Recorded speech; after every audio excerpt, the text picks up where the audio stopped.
चलिए अब बात राजस्थान की करते हैं, जहां चर्चा है कि अब धर्मांतरण बंद होगा। ऐसा इसीलिए क्योंकि मुख्यमंत्री भजनलाल शर्मा का इस मुद्दे को लेकर रुख बेहद कड़ा है और उन्होंने कड़ा रुख अख्तियार करते हुए कैबिनेट में दरअसल धर्मांतरण बिल को मंजूरी दे दी गई है। अब ये बिल सदन में पेश किया जाना है।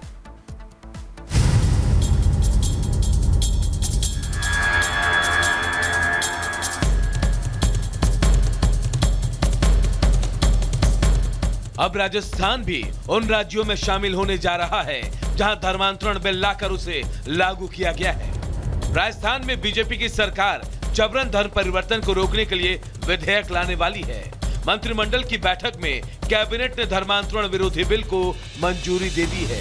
ये विधेयक आगामी विधानसभा सत्र में पेश किया जाएगा, जिसके बाद इसे राज्यपाल और राष्ट्रपति के पास मंजूरी के लिए भेजा जाएगा। धर्मांतरण किया तो होगी जेल। विधेयक में 1 साल से लेकर 10 साल तक की सजा का प्रावधान।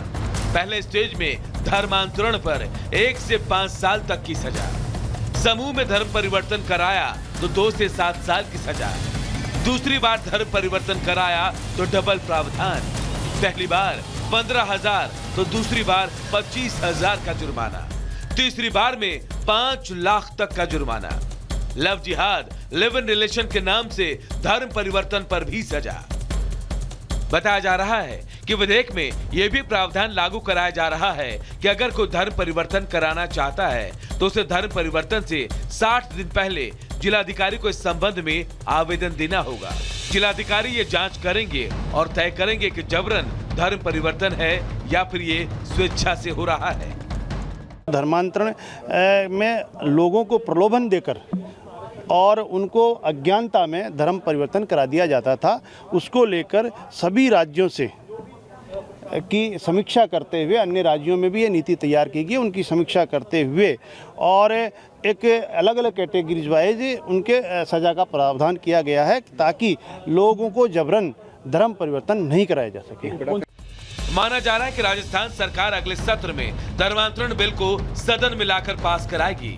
गुजरात, कर्नाटक, झारखंड जैसे राज्यों में बने कानून को मिलाकर इसके प्रावधान तैयार किए गए हैं। उम्मीद की जा रही है कि कानून बन जाने के बाद धर्मांतरण के मामलों में कमी आएगी और दोषियों को जल्द सजा भी मिलेगी।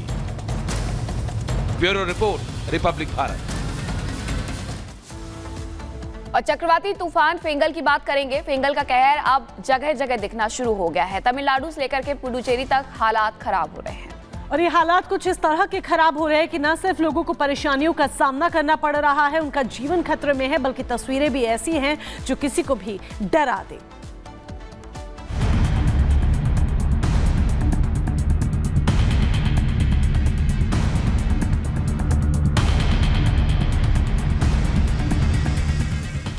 देश के दक्षिण इलाके में भयंकर चक्रवाती तूफान फेंगल का लैंडफॉल शुरू हो चुका है और इसका सबसे ज्यादा असर तमिलनाडु और पुडुचेरी में देखने को मिल रहा है।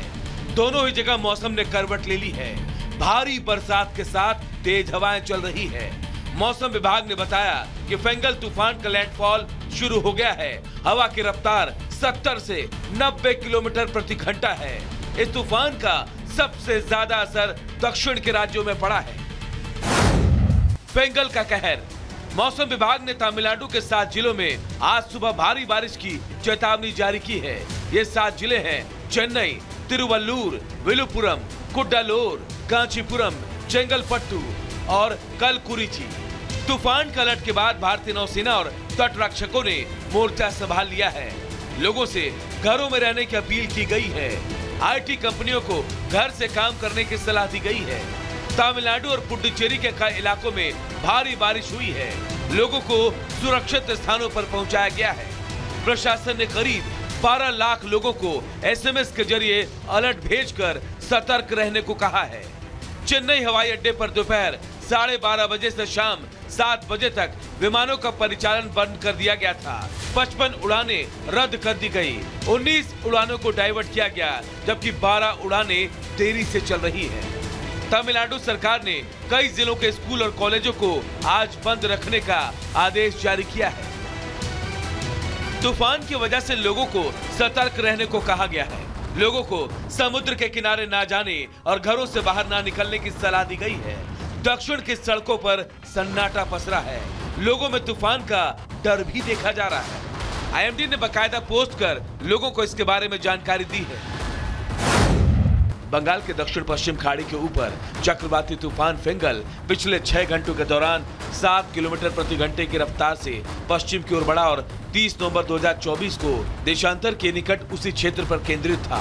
महाबलीपुरम से 50 किलोमीटर दक्षिण पूर्व, पुडुचेरी से 80 किलोमीटर पूर्व उत्तर पूर्व और 90 किलोमीटर दक्षिण पूर्व में चेन्नई, इसके लगभग पश्चिम की ओर बढ़ने और इस दौरान 70 से 80 किलोमीटर रफ्तार के साथ 90 किलोमीटर की रफ्तार तक चक्रवाती तूफान के रूप में यह पुडुचेरी के करीब कराईकल और महाबलीपुरम के बीच उत्तर तमिलनाडु पुडुचेरी के तटों को पार कर सकता है। तटों के पास पहुंचते समय सिस्टम की गति धीमी रहने की संभावना है। इस अलर्ट के बाद कहा जा रहा है कि आज का दिन महत्वपूर्ण है और आज भी फेंगल का असर दिखने वाला है। ज्यादातर दक्षिण इलाकों में भारी बारिश हो रही है। सड़कों, अस्पतालों और कई जगहों पर पानी भरना शुरू हो गया है। हालांकि ये भी माना जा रहा है कि तट से टकराने के बाद इसका असर थोड़ा कम हो सकता है। यानी दक्षिण के लोगों के लिए आज का दिन भी भारी रहने वाला है। Bureau report, republic Bharat.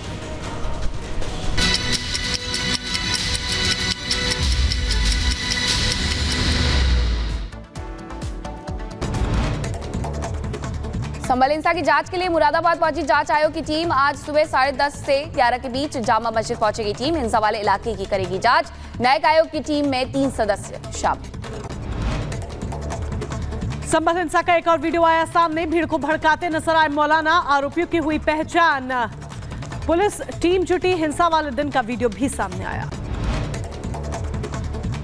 संभल की मस्जिद में बच्ची से रेप की कोशिश। मौलाना ने भाई के साथ मिलकर 3 घंटे मस्जिद में बंधक बनाया। पुलिस ने आरोपी मौलाना और उसके भाई को भेजा जेल। हिमाचल के संजौली मस्जिद विवाद मामले में मुस्लिम पक्ष को जिला कोर्ट में एक बड़ा झटका लगा। मस्जिद की 3 मंजिल तोड़ने का आदेश बरकरार। नगर निगम के फैसले के खिलाफ दायर की गई थी याचिका। संत कबीर नगर में यूपी के कैबिनेट मंत्री नंद गोपाल नंदी के काफिले का वाहन दुर्घटनाग्रस्त हुआ। काफिले की गाड़ी ट्रैक्टर से टकराई। हादसे में 2 जवान घायल। मध्य प्रदेश के खरगोन में यात्रियों से भरी बस पलटी। हादसे में 4 लोगों की मौके पर मौत। गंभीर रूप से घायल को अस्पताल में भर्ती करवाया गया। तेज रफ्तार की वजह से हुआ हादसा। रायबरेली में तेज रफ्तार बाइक की आपस में जोरदार टक्कर। हादसे में एक युवक की मौके पर दर्दनाक मौत हो गई। दूसरा युवक गंभीर रूप से घायल है। जिला अस्पताल रेफर किया गया। सहारनपुर में ट्रक ने 2 बाइक सवार को कुचला। हादसे में 3 लोगों की दर्दनाक मौत। 4 लोग गंभीर रूप से जख्मी हो गए।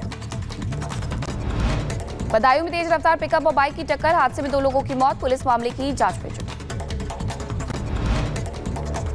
ग्रेटर नोएडा में टोल प्लाजा पर मारपीट का वीडियो सामने आया है। टोल कर्मचारी और ट्रांसपोर्टर में मारपीट हुई। बिना टोल दिए ट्रांसपोर्टर ने टोल प्लाजा से निकाली गाड़ी।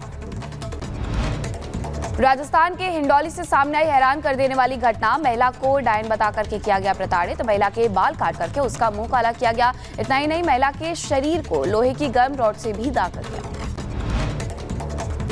महिला को प्रताड़ित करने के मामले में पुलिस ने गिरफ्तारी की है। 4 महिला समेत 8 लोगों को पुलिस ने गिरफ्तार किया। इलाज के नाम पर भोपा घोटले से महिला का लोहे से दागा।